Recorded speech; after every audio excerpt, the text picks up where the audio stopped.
All right, everybody, we're going to get started here. Thank you all for joining us today. So as a basic recap of what we're going over, we're going to begin today with a little introduction as to who we are and what we do. We're going to do a quick 1-minute demo of the widget that we use for organizations who are accepting donations via the Giving Block. We're going to go through some trends in higher education as pertain to cryptocurrencies like Bitcoin. Then we're going to go through some frequently asked questions and some of the basics around getting started.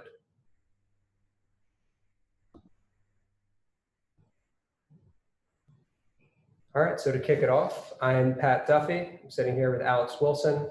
We are the co-founders of the Giving Block. We both got into cryptocurrency prior to the 2017 run-up, when Bitcoin ran up to $20,000 a unit, which is probably where a lot of y'all started paying attention to the technology in the first place. And then eventually we had Michael Early join us as our head of research. I believe he's on the line today as well. And he's been super instrumental in us learning a lot more about the nonprofit side of things.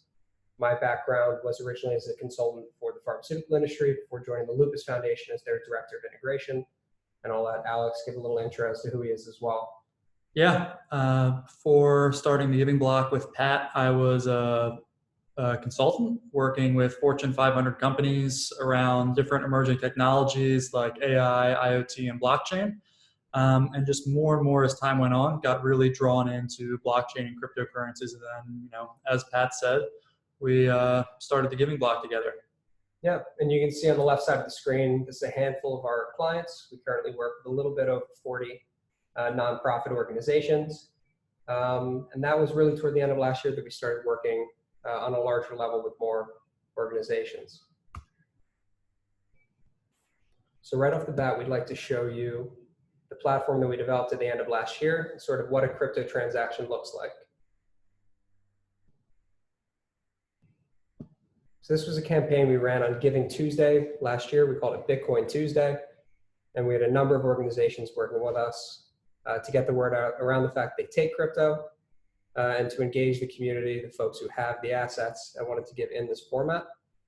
We're going to use Save the Children as an example. You'll see here on the right side of the screen, this is Save the Children's widget for accepting crypto donations. Pretty similar to what you'd see with a credit card transaction or other more traditional forms. So let's say it's a Bitcoin transaction for the sake of simplicity. The donor would select what cryptocurrency they want to give.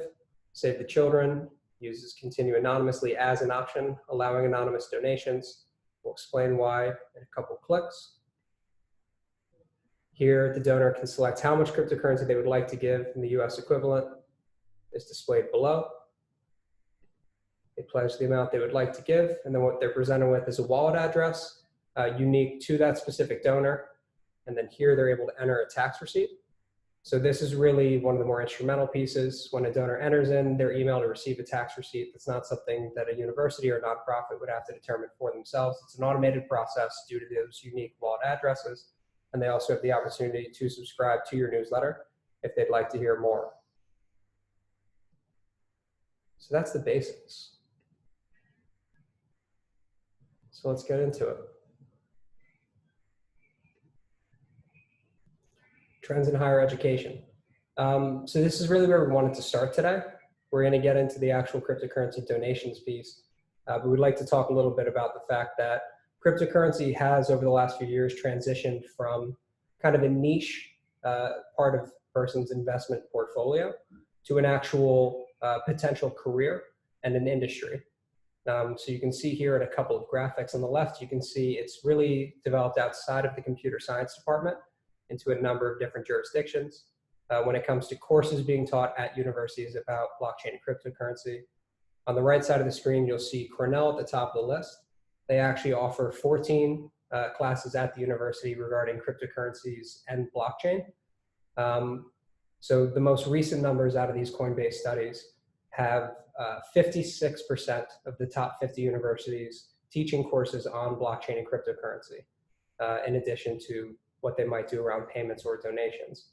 What's interesting around this also is that if you look at the LinkedIn annual report on hard and soft skills that folks are looking for when it comes to recruiting potential applicants and what people are putting on their page, Blockchain moved from last year, or 2018 rather, being the fastest growing hard skill on LinkedIn to being the most in-demand hard skill on LinkedIn as of 2019. So again, we're going to get into the donations aspect of this, but a lot of the groups that accept cryptocurrency donations at the university level, they're teaching courses in this, and they're really engaging students not only in terms of how that student can give to them, but the skills that they're taking from university as they enter the workforce.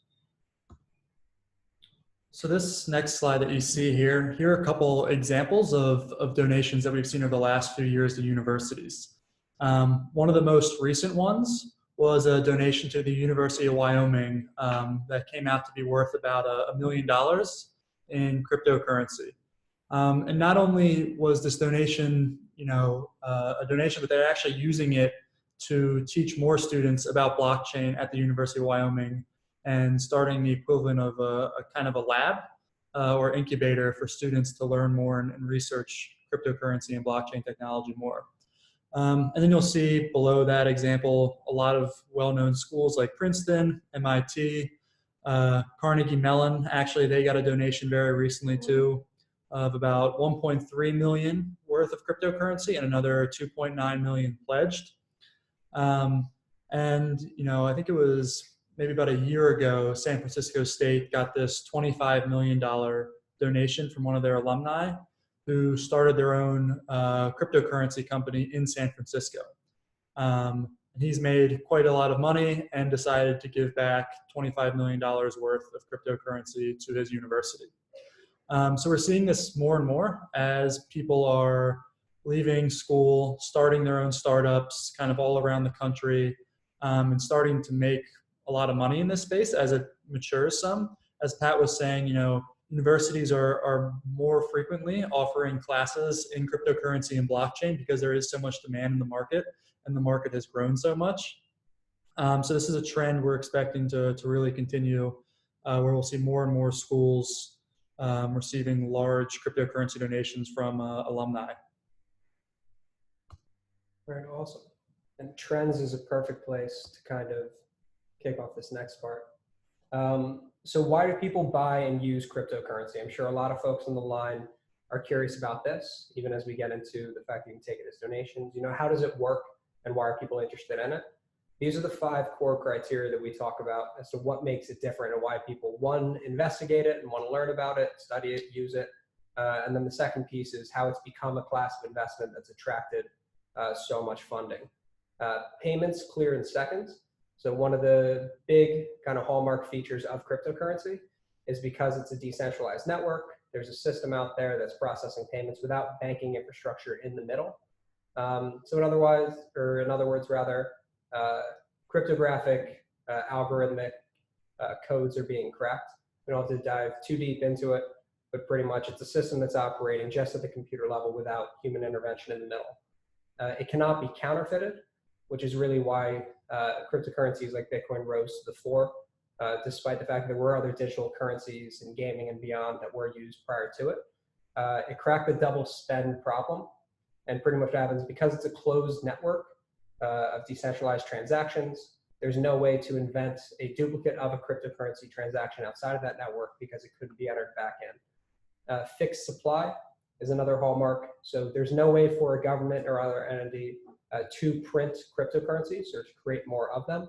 It's released along a fixed timeline, as was written into the code at its inception. It's an international currency, so it's not strictly under one national or other jurisdiction. And then peer-to-peer summarizes a lot of the notes that we already talked about. Folks are able to transact between one another without banks or other intermediaries in the middle.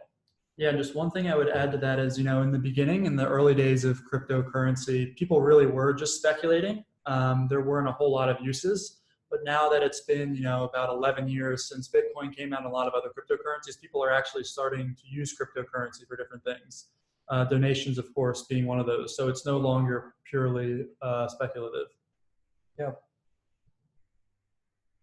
All right, so why should advancement in universities care about cryptocurrency?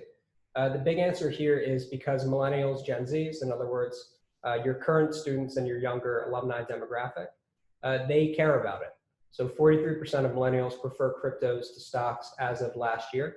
And we're also going to see a $68 trillion wealth transfer by the year 2030 is anticipated. So to put that in context, there's about $100 trillion of total family wealth in the country, 68 trillion of which will be transferring into the hands of millennials from baby boomers and the demographic above them.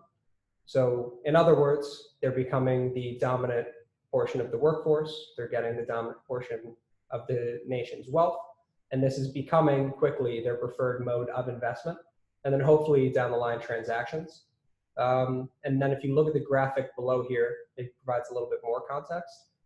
42% of top 50 universities offering courses 2018, 56, as we mentioned a couple slides ago, as of last year. We're providing courses on blockchain and cryptocurrency. And then the wealth of the households goes along there as well. So this next slide, a lot of questions we get revolve around this question of how popular is cryptocurrency? Essentially, are people really using it? And the answer to that is, it's estimated that about 70 million people currently use cryptocurrencies around the world. For a little bit of context around that, the largest US cryptocurrency exchange has about 35 million users alone. And that's just one of many exchanges. But that exchange, which is the largest in the US, with 35 million users, is already larger now than Fidelity or Charles Schwab or E-Trade or any of these other online stock brokerage companies that are in the US.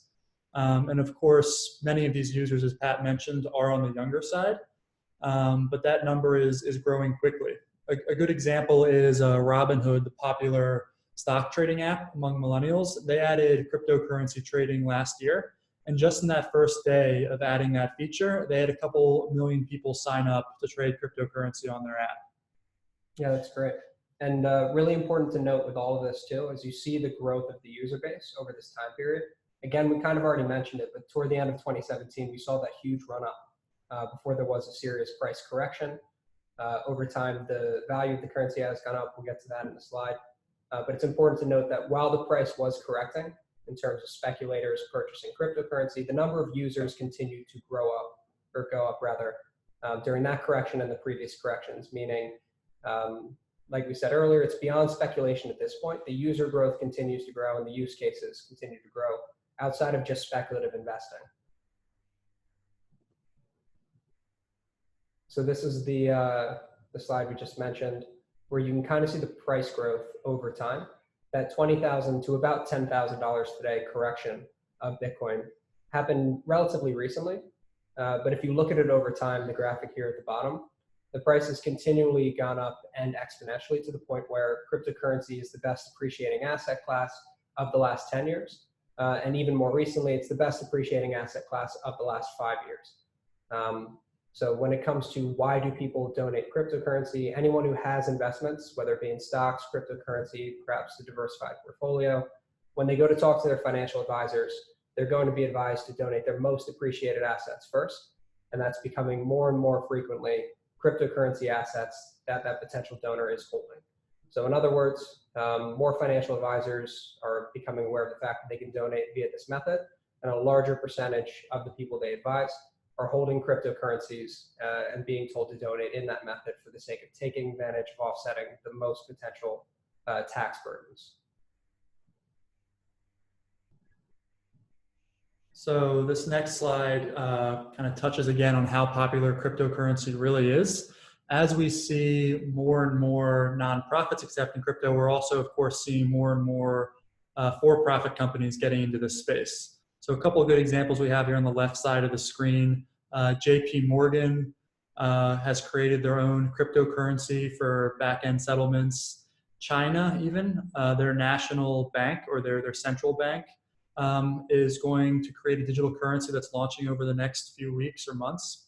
And then what you've probably heard the most about is Facebook's cryptocurrency called Libra, which they're hoping to roll out this year and create essentially a global digital currency, which should have the potential to onboard over 1 billion users essentially overnight when they roll out that feature to their different platforms.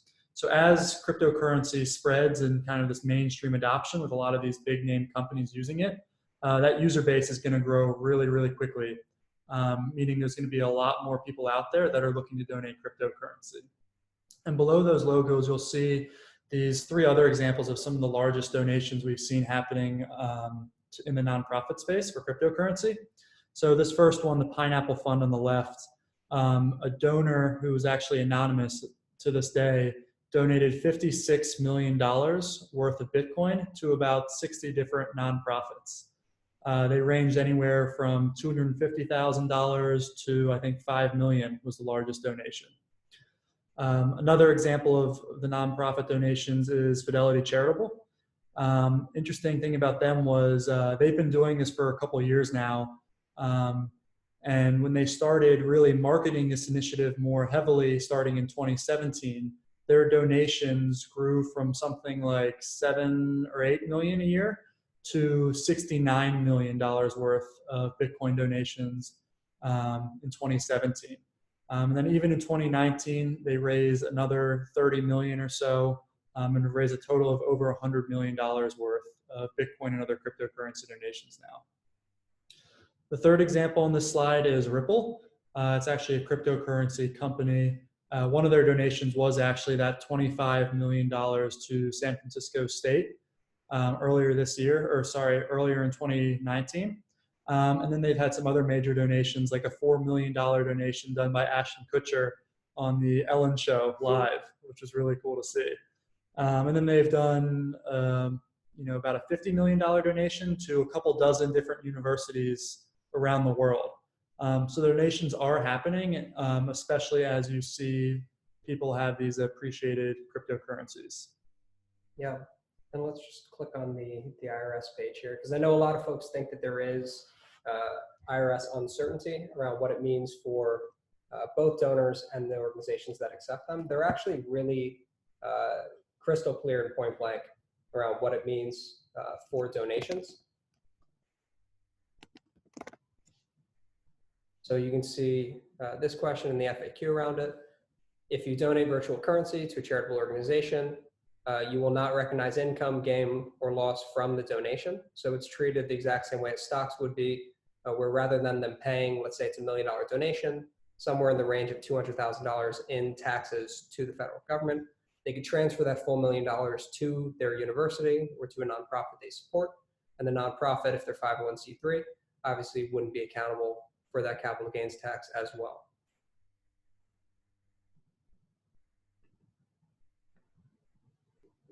Okay, now into the meat of it. So for groups that are interested in taking cryptocurrency, a lot of folks ask, how does this work? How do we get started? The way that we've set this up, it's a pretty easy process. So we find that the biggest hurdle to folks getting involved is really education, both in terms of a presentation like this, kind of learning about the ecosystem and how this stuff works. But the second thing is, selecting the right options. When I get cryptocurrency, what if the price changes?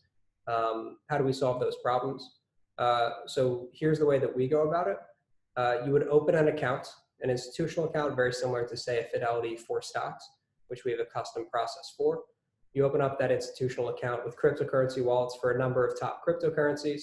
And then what we do is, using API keys, we can set up an auto sell function, unless you're holding it long-term for an endowment, to where anytime a cryptocurrency transaction hits that account, it's automatically converted for cash. And then we also set it up so that your donors, when they give through our portal, get an automated tax receipt as well. So those automations make life easy. Once you open that account, which is pretty painless, you send us your information, which is just a logo and a mission statement, until we get more customization of a logo, or of a widget rather. But we put your logo on a copy of this widget that you can put on your site, and we can add to our fundraising platform.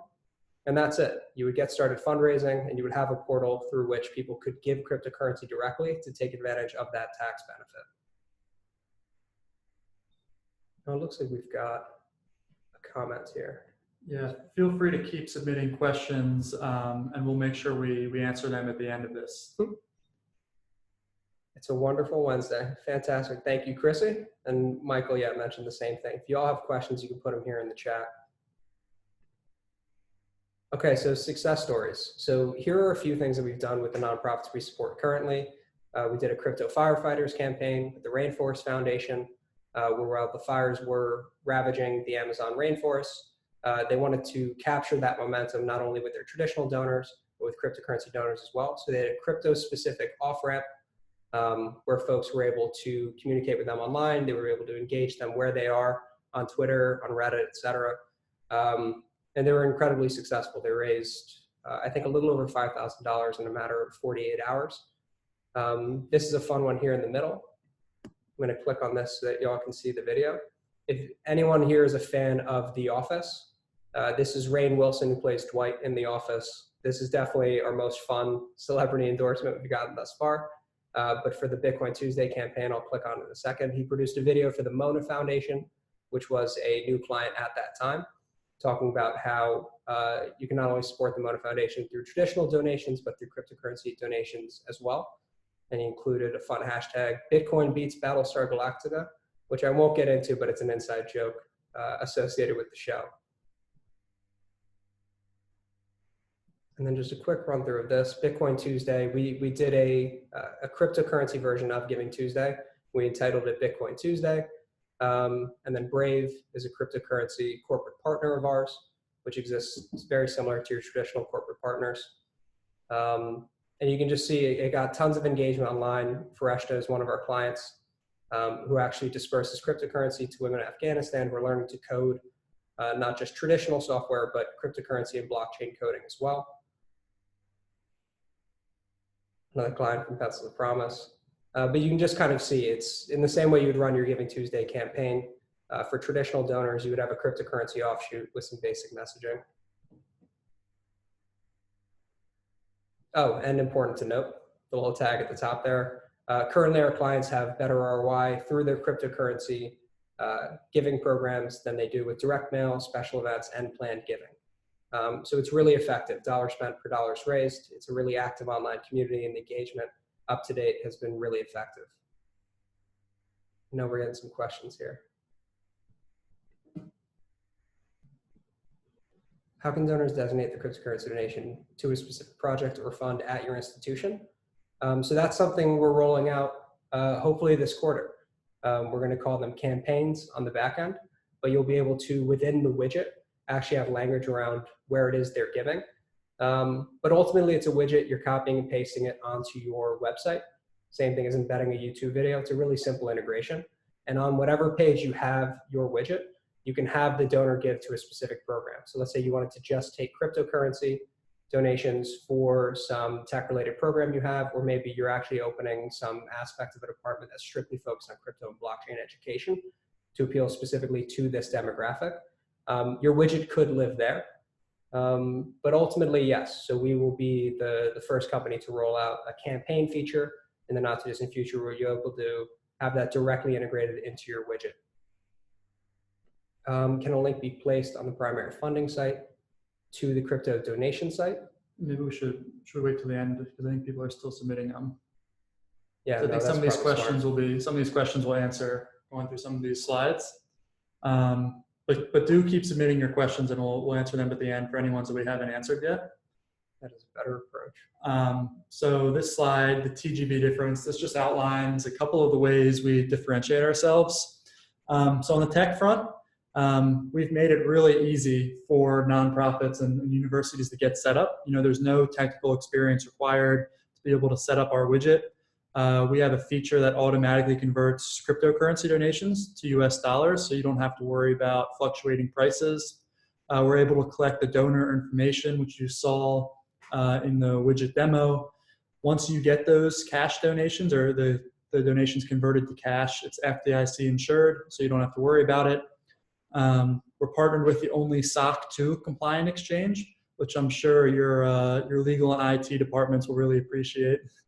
And then the last piece on the technical front is we have branded tax receipts. So when a donor submits their donation and our system sees that the donation went through, it'll automatically shoot out IRS compliant tax receipt to that donor with information like, you know, the organization they donated to, what time they donated, and how much they donated. Then this middle section around fundraising. So we help you get the word out that you're accepting cryptocurrency to help drive donors to you and help you get found. We also have the platform, which Pat showed earlier, that we use for Bitcoin Tuesday and we'll be using for other campaigns throughout the year. So by being on our platform, you get access to platform or campaigns that we're running year round to help you get found more often. And kind of related to that is this third piece that it's hands-on. So, you know, we're helping you through this process because for most people, they don't live and breathe cryptocurrency every day like we do. So we help you get onboarded. We make it really easy so you don't have to, you know, understand Bitcoin on a really technical level. We help you get the widget integrated on your website. We help you learn about your donors, and we help you be successful ultimately. You know, we want to help you market this. We want to help you get the word out and make sure you're getting that messaging right. Because just like you tailor your marketing or your social media to certain donor demographics, same thing applies to cryptocurrency fundraising. It requires a little bit of a tailored approach. All right, fantastic. We're pretty much at the end of the presentation here. We're going to get to a bunch of questions from everybody. But here you'll see a graphic of our cryptocurrency donations, packages, and services backgrounder, which is a really comprehensive thing we've put together. There's a lot more borderline excruciating detail around what it is we do and how we help you get set up and then be successful fundraising. If you're interested in getting this, shoot us an email at info@thegivingblock.com. We're happy to send it over and book a call with us so that we can explore some more of your questions, especially the ones we don't get to today. So perfect, 30 minutes. So let's get into the chat. And please keep submitting your questions because I'm sure folks have some. Okay, so can a link be placed on the primary funding site to the crypto donation site? So it's a really good question. So for all organizations, you can have your widget, a copy of it exists both on our platform and on your actual donation page, or you can have it in one and not the other. So we've never had a request for that necessarily, but let's say you didn't want to put it on your site, or you were in the middle of a really busy campaign, you just wanted to open up your accounts and you want to just make the actual crypto donation page, say at the end of the month, because you're in the middle of something big. We can put your widget up on our fundraising platform. People who are searching for places to donate crypto can find you in the meantime, and then you can add it to your site later on. But yeah, ultimately you can copy and paste this widget anywhere you want. And then what type of services are offered for crypto fundraiser campaigns? So that's a big distinction in terms of how we serve different clients. There are some groups who really take a passive approach. They go, we just want an option for taking crypto. We don't need all of the marketing, the campaigns, etc. Those groups we have a basic package for, super simplistic, get you set up. We provide you with marketing tools so you can do your own marketing and message it properly. But you don't have to participate in anything outside of that if you think it's going to take too much bandwidth. And then the other end of the spectrum, groups who are like, we want to integrate it into in-person events, let's say, and all of our online campaigns. Help us with the language, help us tap into this market. We have premium and custom packages for that as well. So it's pretty much as little or as much as you're looking to put into this and get out of it. We have options for pretty much everything. So one of these other questions from Michael is thoughts on the apparent recent IRS change requiring an appraisal for crypto donations. So yeah, the IRS updated their guidance on December 31st. One of their pieces they talked about in their FAQs was a requirement for getting an appraisal on crypto donations that are over $5,000. That appraisal is only required if the donor wants to essentially write it off on their taxes. But that is a good note. So for donations over $5,000, you will require an appraisal. We work with a couple different CPAs to do those appraisals. And you know, it's really up to the donor though to get those appraisals done. The next question from Joshua, do you have experience with clients using crypto to fund split interest gifts? Fund split interest gifts. I'm not quite sure what that question is. I'm not sure what that is either. So I guess we're going to learn a lot from you all. Okay, charitable remainder trusts. Okay. So there has been some interest kind of generally in the cryptocurrency community of using charitable remainder trusts as kind of a tax efficient way to, you know, kind of preserve their wealth and then donate a portion of that to charity. I think that's something that's going to become more and more common. But yeah, it is something we're starting to see more of. This next question from Ellen: will the widget integrate with CRMs like Salesforce, etc.? So that's a perfect question because we are just starting now to do our CRM integrations.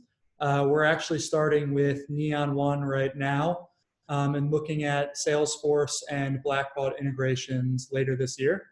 So right now the reporting is sent in a CRM-friendly way that you can import into your CRM, but we'll have the actual integrations rolled out over these next few months. Yeah, and a really important comment on all of this. So we're the first company to make a cryptocurrency payments platform strictly designed for nonprofits. So there are no current payment solutions that allow for direct nonprofit CRM integrations. We will be the first to kind of set off in that direction. Currently, like Alex said, it's a CSV, but we've got that as the primary next step, I would say, on the technical roadmap. Yeah, so that would import, the donor information like their name, their email, their address, the amount of the donation, when they donated, all that information that you'd want for your advancement team. Okay. Well, we are, we wanted to get through all the content within the half hour and hopefully get some more. Oh, we have the Q&A section totally separate. Let's see, maybe we have to get out of full screen to see that. If there's any more questions though, feel free to type them in the message box. Oh, here we go. How can you track the original source of the currency to distance protect ourselves from any possibly unwanted transactions? So that's a great question. The exchange we partner with, Gemini, actually, they use the same market surveillance technology as the New York Stock Exchange.